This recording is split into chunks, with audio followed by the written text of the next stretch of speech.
General Torre, mga kababayan. bumisita sa kanilang tanggapan. Eto. Si General Torre, umalmade. Sinagot ang banat ng Vice Presidente. PNP sinagot po ang banat ni Vice President Sara Duterte kaugnay ng makaluma na umanong sistema ng pambansang pulisya. Narito po ang balitang kumpirmado sigurado mula po Makalumang sistema ng pulisya daw ho, mga kababayan. Di ba?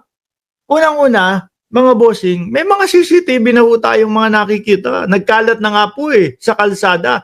Kaya lang po ang gusto yata ng Vice Presidente, mga kababayan, is may mga robot-robot No? Gusto ng ating Vice Presidente yung may mga robot-robot ho. Mga CCTV, nandiyan na po, mga bossing. Sa mga pang-trapiko, merong mga camera na din po. Sa mga bawat barangay, may mga camera na din po. Ito pong mga camera na ito, mga kababayan, mas makatutulong po ito doon sa 3 hanggang 5 minuto na responde po ng ating mga kapulisan. Kaya lang, pumunta po kayo sa Estados Unidos, pumunta po kayo kahit saang lugar. Japan man o meron na po bang police robot? Wala naman, di ba? Meron na po ba silang pang-responde na robot? Wala naman po, di ba? So sa makatwid ho, mga kababayan, ito pong mga CCTV camera, tapos katulong po ang mga kapulisan na nakapalibot po o nakadestino sa bawat lugar sa Pilipinas, magkakalapit po. Mas madali po ang responde, no? Yung robot-robot, nakita ko kasi, kinumento niya yun Wala pa po yatang nakakagawa nun. Siguro, pelikula ho.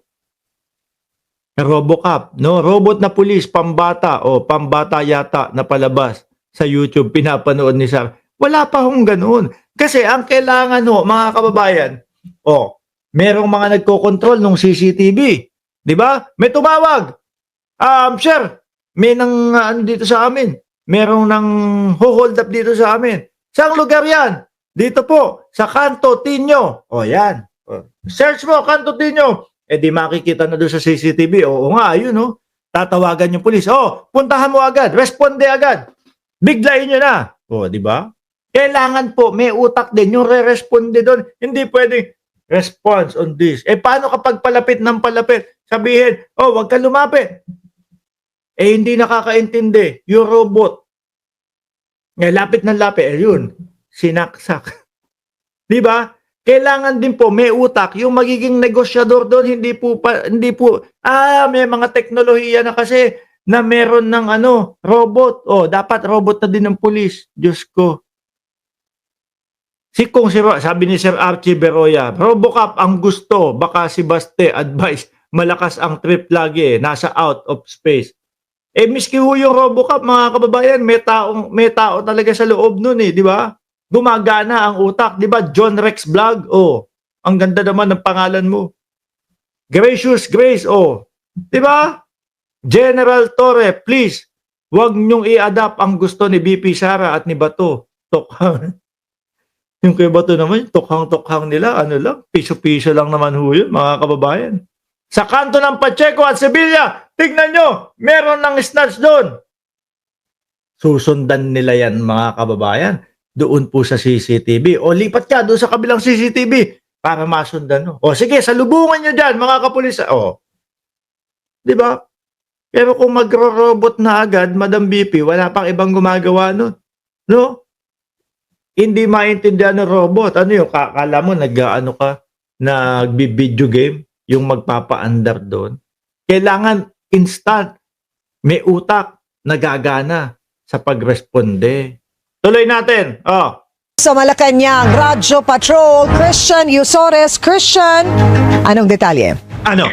May mga ginagawa ng hakbang at inisyatiba ang Philippine National Police o PNP para makaresponde ang pulisya sa mga bagong hamon at banda sa seguridad ng publiko. Ito ang naging sagot ng pamunuan ng PNP matapos punahin ni Vice President Sara Duterte ang anyay makaluma ng sistema ng pambansang pulisya na nakatutok lamang sa police visibility na sa mga kalsada imbis na Wait lang. Lumang estratehiya yung police visibility? Hindi ho. Ako hindi ho. Epektibo po yun, mga kababayan, para sa akin. No? Epektibo po. Like example, ikaw, may iniisip ka, may binabalak kang gawing masama. Alam mo, bawat kanto ng lugar, merong mga kapulisan. Yung pagtumakbo ka lang dito, may sasalubong sa yung pulis. Epektibo ho yun. Mapapadalawang isip. Mapapadalawang isip po yung gagawa ng kung anumang krimen ang gusto niyang gawin. Hindi na matutuloy. Ganun kasimple lang po dun, mga bossing. Hindi na matutuloy. Ngayon, kung ang nakalagay lang dyan is CCTV, tapos walang mga pulis na nando sa bawat lugar, magkakatagalan yan. Sinusundan mo sa CCTV, pero wala naman. Manggagaling pa sa headquarters, yung mga kapulisan, naku, 15 to 20 minutes pa ho, mga kababayan, wala na, nakasibat na ho yan. Ako naniniwala po yung police visibility ho, mga kababayan. Epektibo po yan na mabawasan po ang krimen. Nag-iisip ka pa lang, nasiisip mo na, putik na yan, kulong ako dito kaliwat kanan ko, may sasalubong sa aking kapulisan. Di ho ba? Gamit ng mga makabagong teknolohiya. Sa press briefing sa Malacanang, itinaabot ni Palace Press Officer at Communications Undersecretary Claire Castro ang sagot ni PNP Chief Police General Nicolas Torre III at idinita. Pinadaan pa kay Atty. Claire. Pagka dumadali si Atty. Claire, kapag may sagot si Atty. Claire, laging may kurot sa kanila. No? Kung meron po sa na USEC, no, na Atty. Claire, mga kababayan, na kapag ka po nagpaliwanag, merong diin at may kurot, sa Kongreso naman po, mga kababayan, meron po doon rektahan, tsaka hambalos agad-agad. Ano po, si Atty. Princess Abante naman ho, mga kababayan. Kung si General Torre to, ang sasagot niyan, ganito po, hindi naman po totoo na hindi epektibo. Ganyan Pag kay Atty. Claire, ano sasabihin? Pakinggan natin. Malamang yan, may kurot ho yan. Ang mga ginagawa ng pambansang pulisya. Ayon kay Torre, matagal nang gumagamit ang PNP ng mga bagong teknolohiya sa pagbabantay ng seguridad, gaya ng mga drone at CCTV sa kanilang operasyon. Hindi yata alam ng Vice Presidente yun. Ano? Hindi ho yata alam ng Vice Presidente. Sa kada bansa ho, mga kababayan, tingin ko ang pinaka-high-tech po CCTV pa lang ho. No? Wala pa akong nakikita. Baka lumalagpas lang sa mata ko. Wala pa ho ako nakikita, robot na yung pulis. Di po ba? CCTV, tapos meron diyang kapulisan na halos 2 minuto lang ang pagitan, huli agad, dakma agad.